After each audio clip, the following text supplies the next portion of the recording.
Hello and welcome along to another episode of our Stadium Review series, Review the 92. Each week we talk about one of the football grounds we visited in the English 92 and talk about our experience, the game we went to, and rank it on certain areas. I'll get the early bits out the way. We're probably going to offend people, as I say every week, because you're going to have a natural fondness to your ground and we're going to be honest. And if we don't like something, it's probably going to upset you. We get that. I'm joined as always by Tom, my co-host, as today we move on to our fifth ground, which is Bradford's Valley Parade, currently known as the Utilita Energy Stadium. Didn't know that? Have you got the pronunciation right on that? Absolutely not.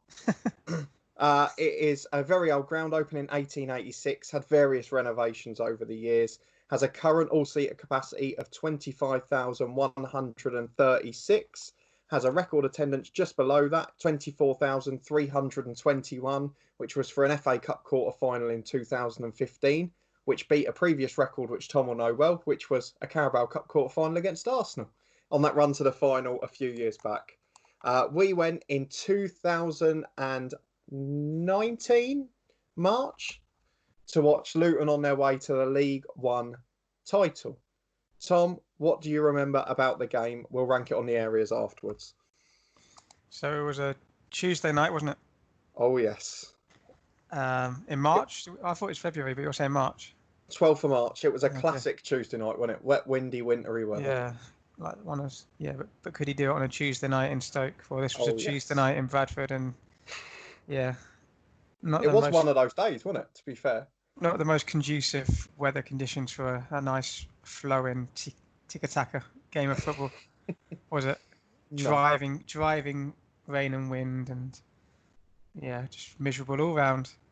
Couldn't agree more. I guess the main thing for us is that it was on the way to Luton's title success, and they got one of those famous 1-0 wins that you associate with a championship winning season. An early goal from Jack Stacey, who is now obviously playing for Bournemouth in the Premier League. But a really good, solid performance. And it was one of those second half where we were against the wind and rain. We were backs to the wall. And it sort of felt like that moment where you knew you were going to get promoted after that game. That would be fair to say, wouldn't it? Yeah, I don't want to just bring out all the cliches, but it was a cliche game, wasn't it? On the way to a title, you do think and Bradford were doing badly, weren't they? Were they scrapping for survival? Yeah, they were doing badly. So you think on paper, Luton was flying. You think, no trouble. But it was a Tuesday night, and the conditions weren't great. And you have, again, all the cliches.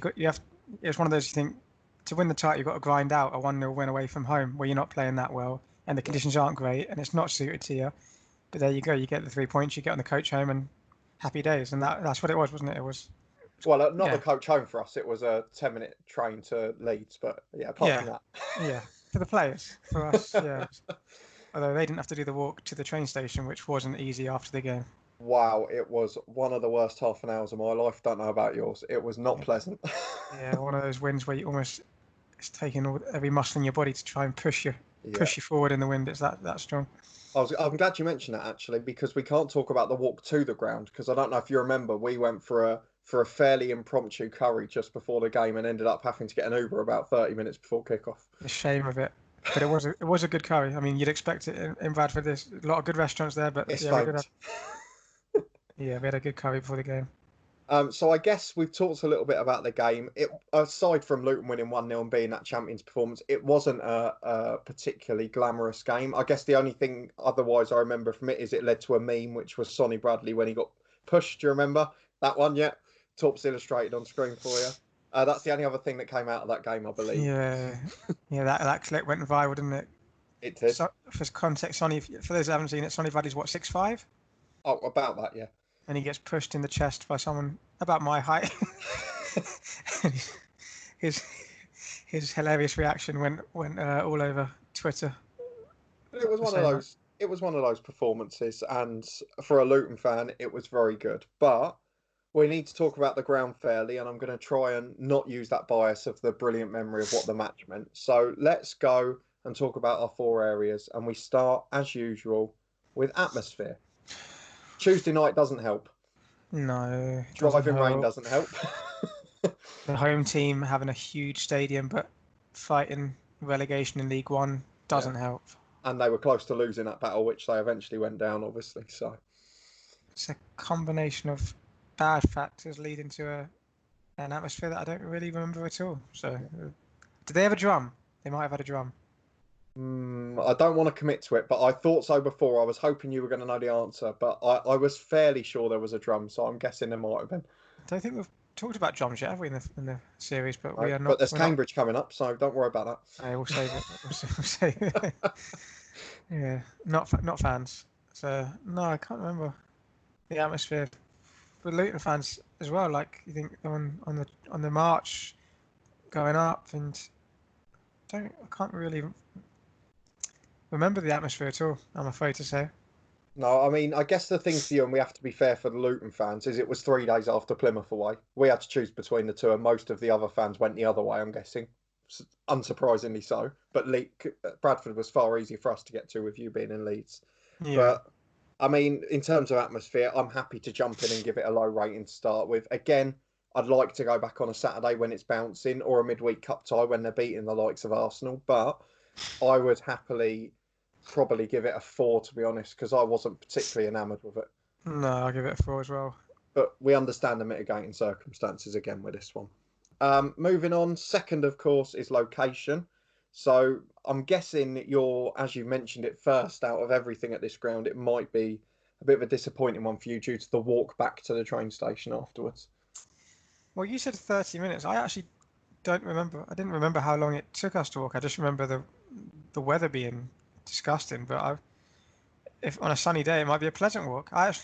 We walked through Bradford City Centre getting off the train, and I thought that was Pleasant nice. surprise, yeah, absolutely. Yeah, like in Yorkshire, classic buildings, and it had a nice theatre near where we went for that curry, and I was quite impressed with Bradford itself. Yeah, So, rude. but then I forgot we actually got an Uber, didn't we? So Yeah. And the ground was a bit out of the way, wasn't it? To be fair, whichever way you look at it. yeah, so maybe not the best for location. I don't actually remember the walk after the game, so I can't even think. I just I'm remember gonna that the first 5-10 minutes when we literally just come out the ground and it's like, we need to get an Uber again. This is just, I can't walk in this. And I mean, you mentioned this in the first one with Akron, and it's the hardest thing not to be biased with British weather because it has such an impact on the score you're going to give these things. I think, being fair, as you said, it's probably quite a nice walk on a nice day. It was a nice city centre.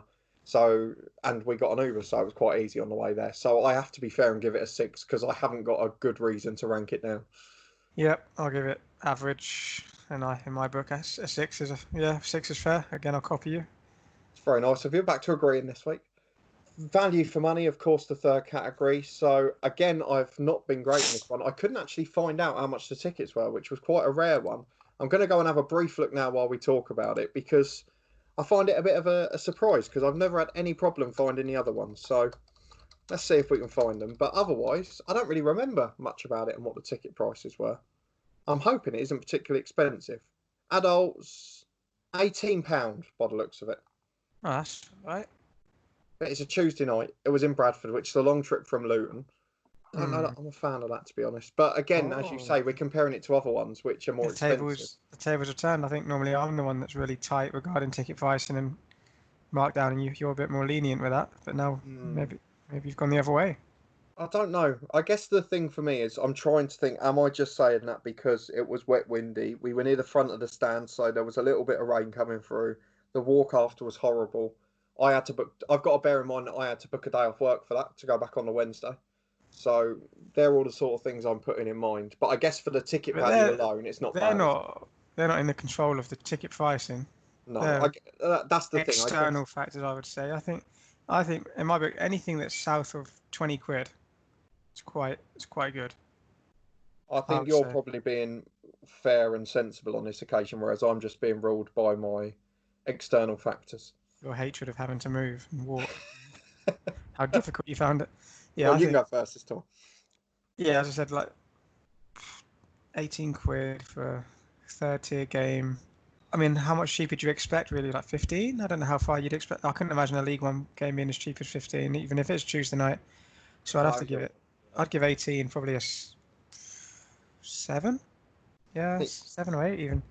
I think you've won me round. I'm going to have to go for 7 because you've just detailed exactly why I'm wrong. So fair play to you. I can't argue with you there. No, I mean, yeah, ideally it'd be cheaper, but you get non-league clubs, don't you, charging 13 quid, 15 quid for a game. So for 18 for a third tier game at a big proper ground, again, it's not just a recreational centre as you said, as you always refer to.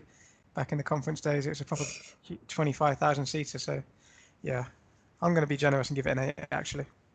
Fair enough. And I guess you are right, because you just mentioned another good point, which is St Albans, about 15 miles down the road from me. They're charging 18 quid in the National League South. So Are they? I know they're very extortionate at that level, but still, you make a fair point in that Yeah, regard. I mean, it's one of the most affluent towns in the country, so they've got a rich clientele. But yeah, the point stands. £18 for Conference South. So yeah. Pretty embarrassing. Moving on to the final one, which of course is character. Now, I guess we've been quite lucky at the start. The A's and B's seem to produce good stadiums, bar Arsenal, which obviously we'll come to later on. Old school grounds, biggish stadiums, still a bit like the Bradford one. The thing that I remember the most is they had their main stand on that curve on the corner.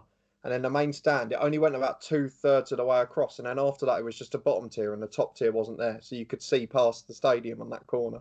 And then that little stand to our left behind the goal was tiny. It's completely empty, wasn't it? They hadn't even opened it. It was just a tiny stand. So it was a bit more of the old school. It was more of an Accrington stand, that one. Yeah, that was miniature, wasn't it? It was tiny, yeah. But yeah, that almost kind of like St James's Park in terms of that huge corner that goes really high up, and it's a massive stand, and then the other half of the ground not so big. You see where I'm coming from, yeah? Yeah, absolutely spot on. Yeah, I did like that, and where we were sat, we were facing that huge stand. So I was impressed by that. Yeah, I did like that. I guess there's not too many other things I'd say about the stadium. It's one of the few occasions, because it was an evening game, I did get food, and I checked it was reasonably priced, which is something I'm happy with. But I can't really rank that into character, can I? You ate in the stadium? I did eat in the stadium. After we'd had a curry? I did. Half an hour before? Only snacks, but yeah, I did. All right. And I'm surprised you don't remember, because you said basically the same at the time. Yeah.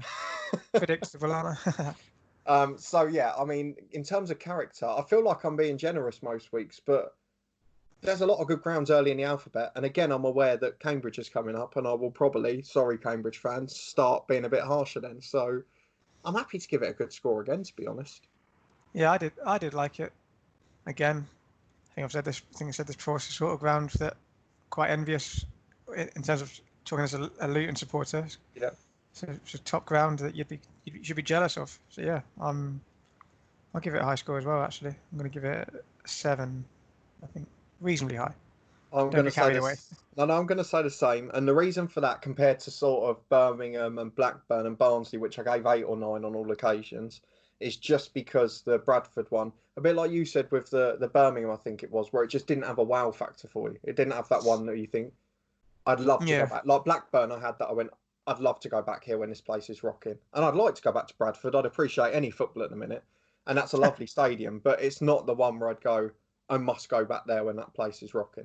Would you pay 18 quid to see St Albans at the minute? I mean, I'd be closer tempted than I have been previously. But the problem for them is Hemel Hempstead's on the way, and that's about 4 or 5 quid cheaper. But my cousin plays for them. And your cousin plays for them. So yeah, for Bradford, I'll give it a 7. I'll match you on that one for character. We'll add up the overall scores down below. But generally, it was a good day out. I guess just because, from a Luton point of view, it was such an important game. Otherwise, I think I probably would have been a bit harsher. That's the thing. I just think we've not done so far with the A's and B's. We've not actually done one just as neutrals, have we? We've always, all the games have been Luton games. And Birmingham we didn't. Birmingham. Oh, sorry. Yeah, of course, the Birmingham one. But that wasn't Birmingham, so that's its own bit. And interesting, I think we did from listening back, I think we did a really good job compared to the other ones. I like the Birmingham episode we did, and I think that is because we were neutral. So again, a lot of the times we're talking about these grounds, and we're saying, it was good or bad because it has a Luton memory attached to it. So Luton got a 1-0 win, and they went on to win the league, and that's why.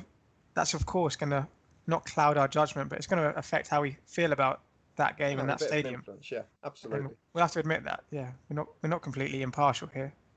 Well, no one is really, are they? No. But I guess you say the right thing, which is we try to be fair, but you're always going to be sort of guided a little bit by your team's result. And as you say, being British by the weather, they're the two things that are always going to get in the way for us. I think that's fair to say. So you make a good point, and you've proven that we will never be completely neutral in this series, as much as I promise No, to be as close as possible. no, but we're upfront about that. No, no problem. So if you do disagree, or if you're a Bradford fan, you can let us know down in the comments any features we've missed. Because again, we were focused on firstly getting a curry, and secondly, it was a very cold, wet, windy night, so we didn't do the full tour. Bit like Accrington, we didn't take as much detail in as we would have at other grounds. No. But I think overall we've been as fair as we possibly can. And again, even though the atmosphere we ranked down, we understand the reasons for it given the circumstances. Oh, one thing I have remembered about the game, I think it was one of the teams where they sponsor absolutely everything. Added time brought to you by blah blah blah. A substitution brought to you by, I think. Do you remember it? I Or don't not? remember it for that one, but yeah, there are a few of them grounds about. I think that was one of the games where I just thought, oh, they are maxing out that any money they can get, Uh, anything's up for sponsorship. That's going to get a mention when we get to MK Dons, I can assure you as well, by the way. See, I've not done MK. You'll be in for a treat when you do.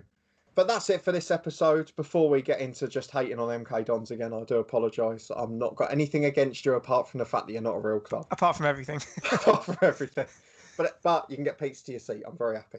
But that's it for Bradford City. If you did enjoy the episode, please put a thumbs up on the video. Let us know down in the comments any things we missed, any of your opinions if you've been to the ground before, and subscribe below for regular content from this series every Sunday at the same time, and daily Football Manager videos as well. Thank you to Tom for joining me again, Cheers. and hopefully we'll see you next time.